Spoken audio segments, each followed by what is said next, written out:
Morning, guys. Welcome back to the shop. Last week, my buddy on the YouTube channel You Couldn't See Me brought me this plane to be restored. He plans on reselling it. I think he paid about 15 bucks for it. It's not in the best shape, but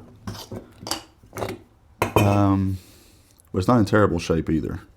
This cheek started to crack out, and whoever had it, I'm guessing this name, R.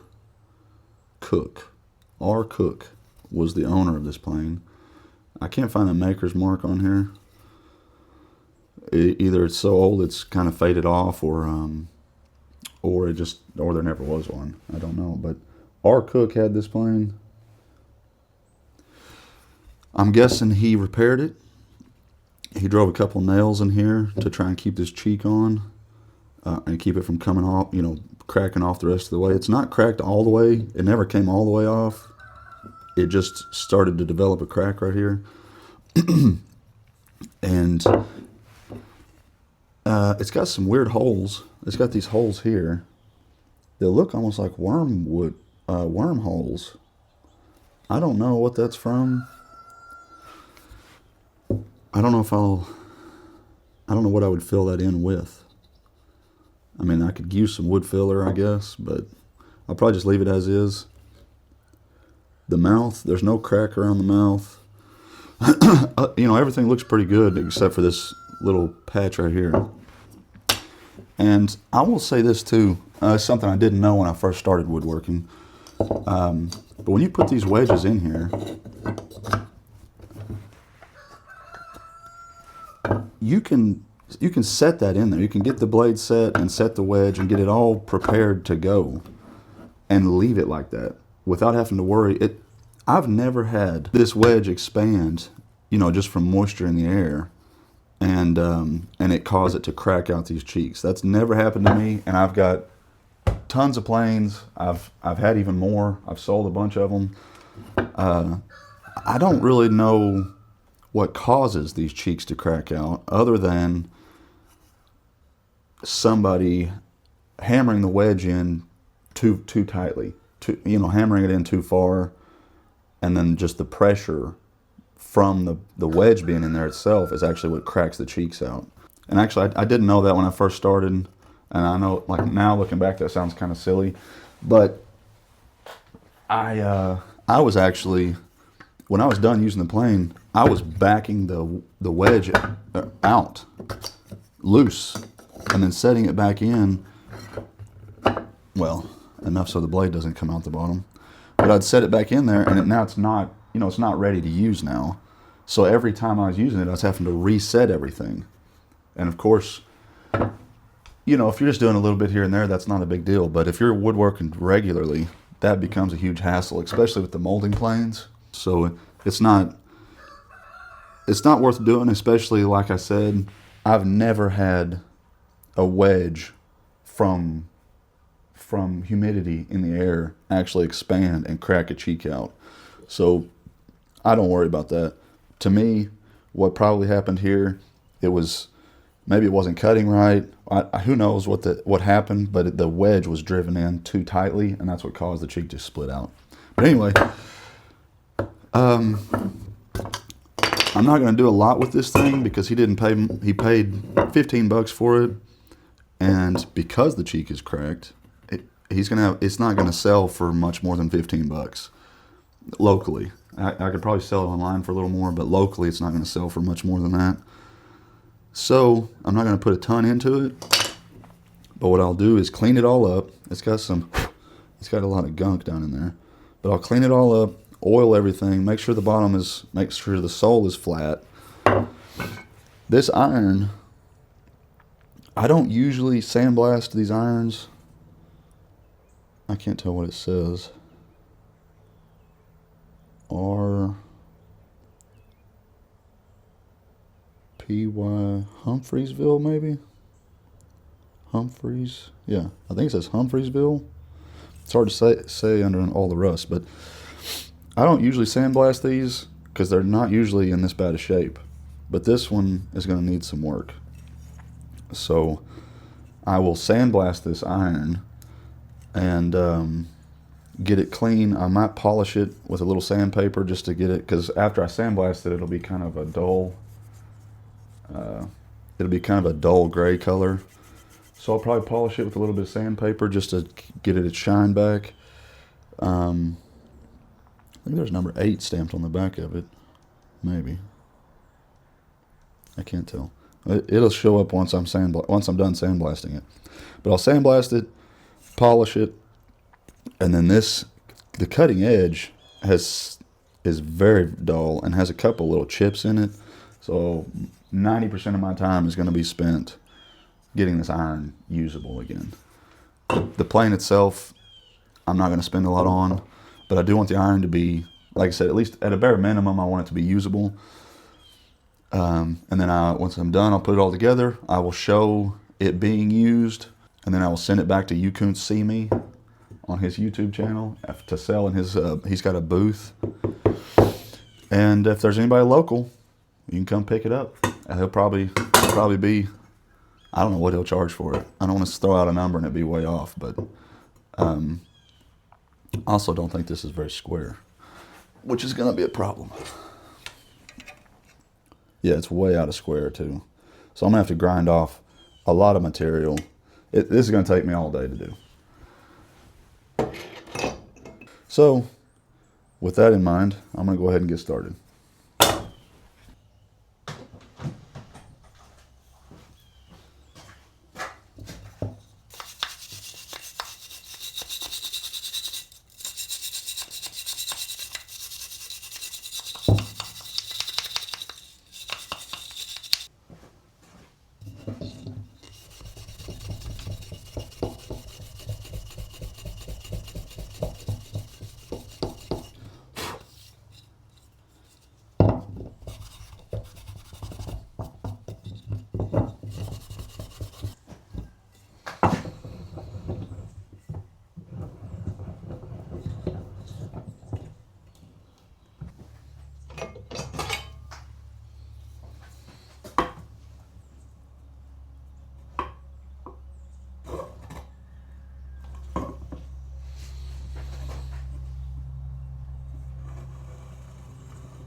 Alright, I got the iron sandblasted, but I still can't really tell the maker's mark. It did clear up this part here that says warranted cast steel, but the maker's mark that goes here, I still can't tell what it says. I don't think polishing it I don't think that polishing it will help much, but it might help a little. I'm gonna get this polished and the cap iron polished, and then I will start working on getting this cutting edge, square and then sharp.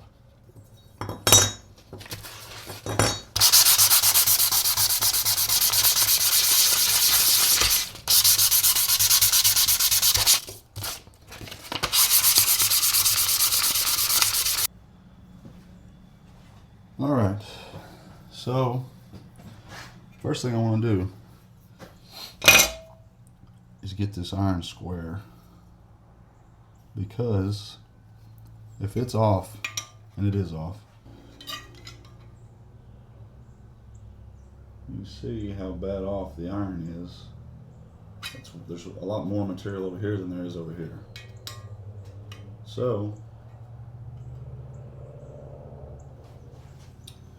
I'm gonna have to grind off a bunch of material on this side to get it square first, and then once it's square, I can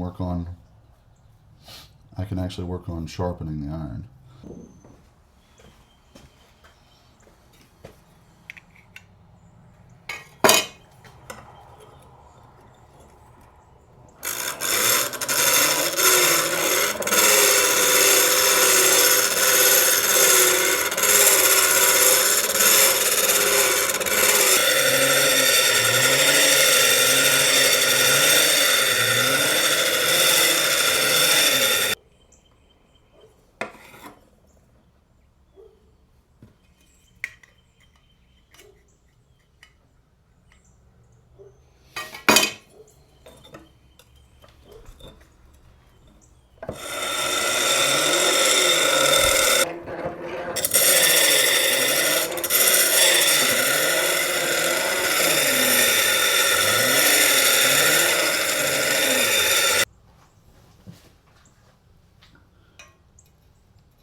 All right, that's a lot better. So now that it's square, I can start sharpening it. And I'll start off just by establishing a bevel on the grinding wheel, and then I will move on to the diamond stones.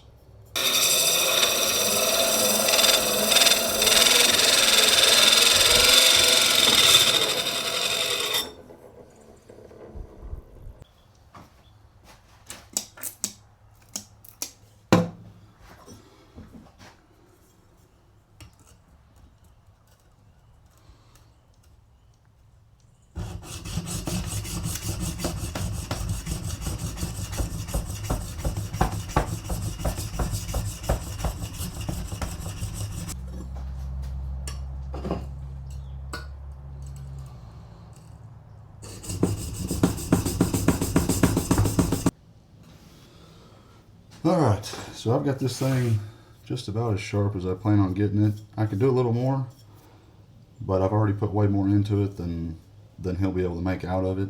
I will strop it to put sort of a final edge on it, but for the most part it's done.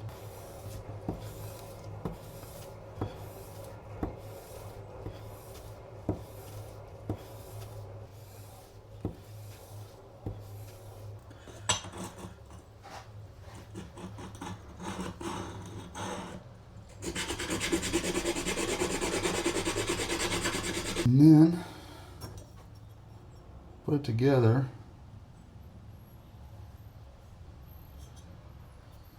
If I can find the bolt that goes to it.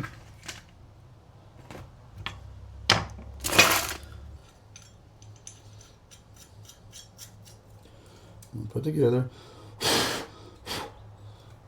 I'm actually seeing the problem right now.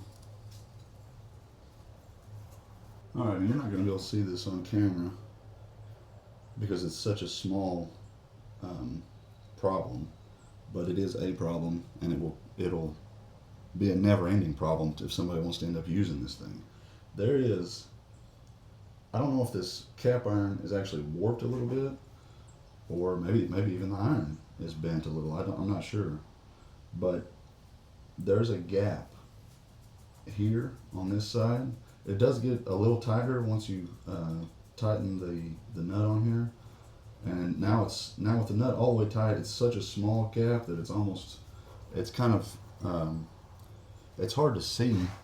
But when I look through here, in between the cap iron and the iron, I can clearly see light about halfway down, maybe a quarter of the way down the length of where the two ends meet together. On this other corner, there's no light coming through, so it is a tight fit over here, but over here it is not. And what will happen is, while this plane's being used, a little sliver of wood will get wedged in there, and then that will cause another shaving to clog up. Eventually it'll completely clog up the plane, and it won't be usable. So that needs to be fixed. And what I'll do is take this cap iron off, use it on the diamond stones to try and file this down a little bit, but I'm going to try to focus on one side so I can bring that level down to the side that's a low spot.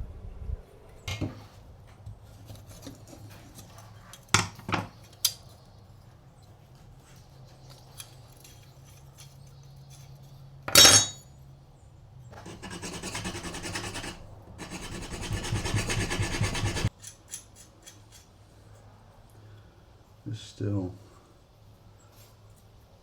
I think it's actually bent. I think the cap iron is bent. It actually looks to me like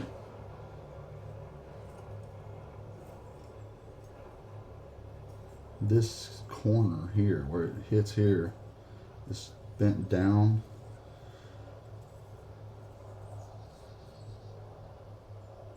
And that is pushing this side up. So I might actually try to bend that up a little bit. Wish me luck. I don't like doing this, because this is,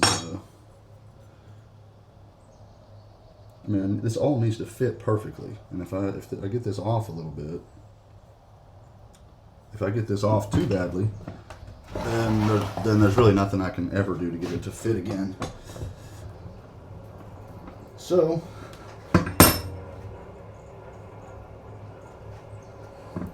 I'm just going to give it a little nudge. See what that does.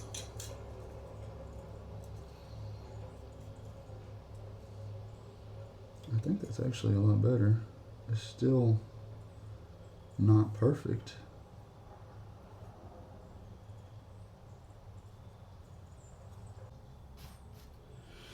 Alright, just turned the camera off and was messing with it and got it to work. So you didn't get to see it, but all I really did was take this cap iron, put it in here, and bent it until it in the direction it needed to go to line up. So and then I test fitted it, and now it's perfect. There's no gaps. You can't see any light through the cracks or any light through this. What you're doing really, you're looking through this crack right here at the meeting point for the cutting edge of the iron. So there's no light coming through, which means it's got a good solid seal across there.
I'm just looking down in here to see where it's taking the shaving at, and kind of what the shaving looks like. I want to make sure I'm keeping it more or less centered. If it starts to take off one a little more to one side, then I'll hit it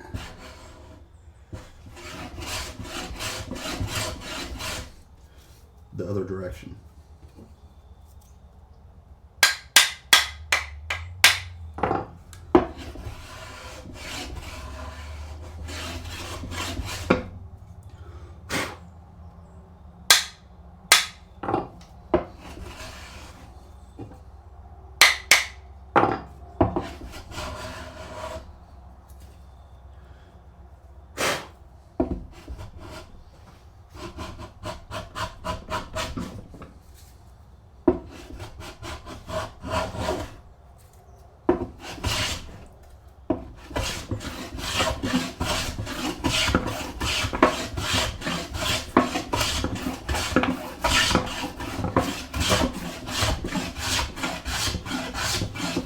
Just a little more.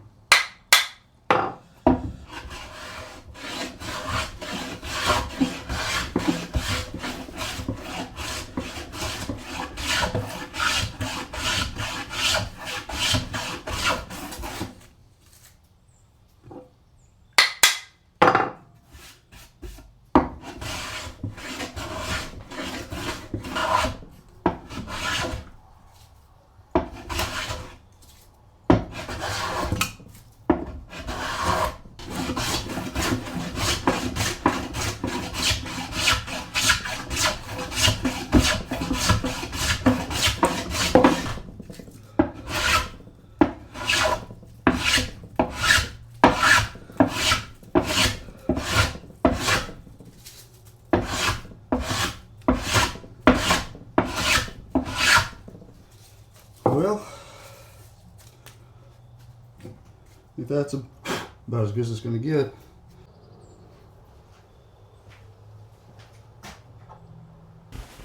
All right, guys.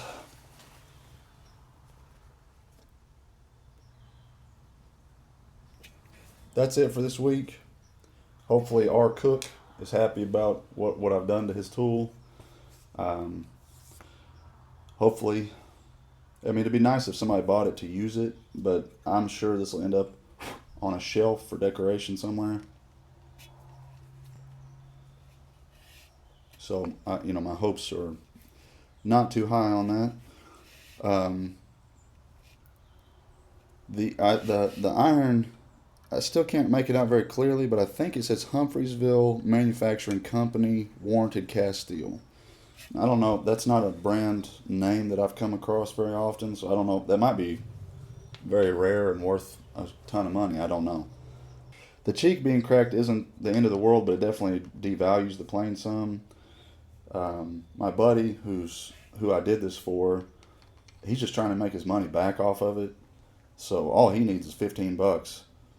But it's probably, I mean, the iron alone is worth that now. Now that I've done so much work to it, the iron is worth at least $15.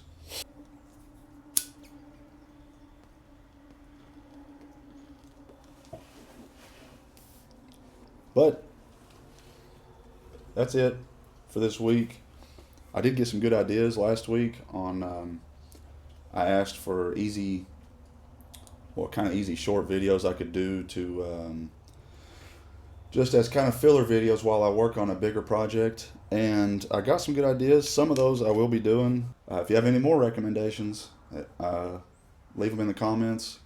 I'm just kind of trying to get some short, easy ones done. This ended up being an all-day ordeal, and I didn't want that to happen because I have too many other things I need to be doing.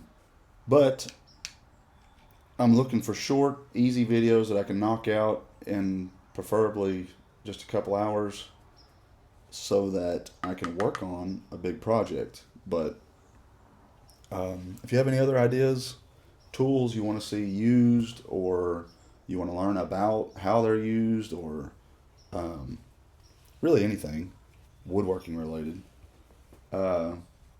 leave it in the comments and I will see about making a video about it. Anyway, that's it for this week. I will see you guys next week.